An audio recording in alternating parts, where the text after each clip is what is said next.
بسم اللہ الرحمن الرحیم۔ آج ہم سورۃ الکوثر کا ایک پاورفل وظیفہ آپ کو بتائیں گے۔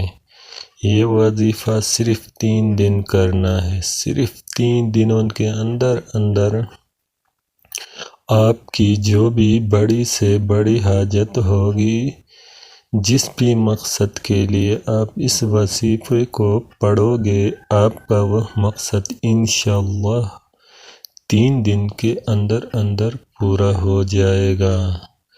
آپ کا مقصد کوئی بھی ہو، آپ کی حاجت جتنی مرضی بڑی ہو، آپ کی پریشانی کوئی بھی ہو، آپ جس بھی مقصد کے لیے اس وظیفے کو پڑھو گے، آپ کا وہ مقصد انشاءاللہ تعالی 3 دنوں کے اندر پورا ہو جائے گا۔ آپ نے یہ وظیفہ جمعہ ہفتہ 3 دن یہ وظیفہ کرنا ہے۔ انشاءاللہ یہ وظیفہ کرنے سے آپ کی ہر جائز حاجت، آپ کی بڑی سے بڑی پریشانی ختم ہو جائے گی۔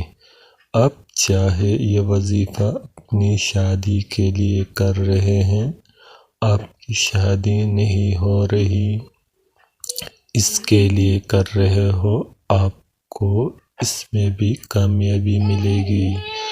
آپ بے روزگار ہیں، آپ کو کوئی کام نہیں مل رہا ہے، آپ اس کے لیے بھی یہ وظیفہ کر سکتے ہیں۔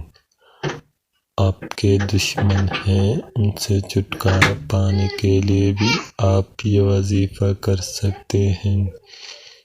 کسی کے دل میں آپ اپنی محبت پیدا کرنا چاہتے ہو تو اس عمل کے لیے بھی آپ یہ وظیفہ کر سکتے ہیں۔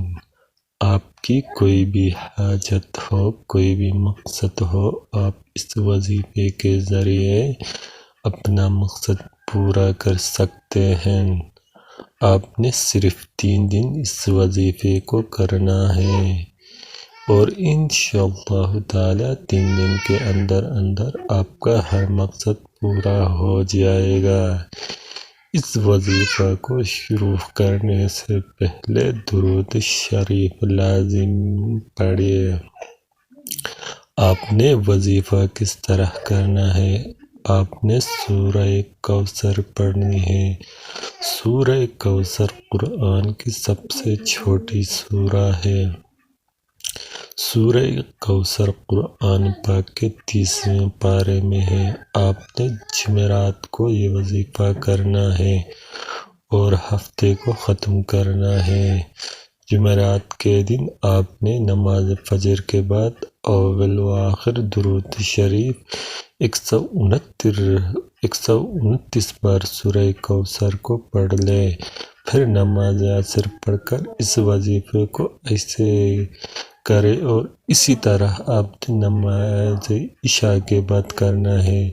اس طرح روٹین سے آپ یہ وظیفہ 3 دن کریں گے۔ آپ کی کوئی بھی حاجت ہے، کوئی بھی مقصد ہے، اس کو ذہن میں رکھ کے آپ نے یہ وظیفہ کرنا ہے۔ وظیفہ کرتے وقت پورا دھیان آپ کا وظیفے پر ہونا چاہیے۔ دل میں کوئی بھی وسوسہ نہ آئے، پورا دھیان وظیفے پر رکھ کے آپ نے یہ وظیفہ کرنا ہے۔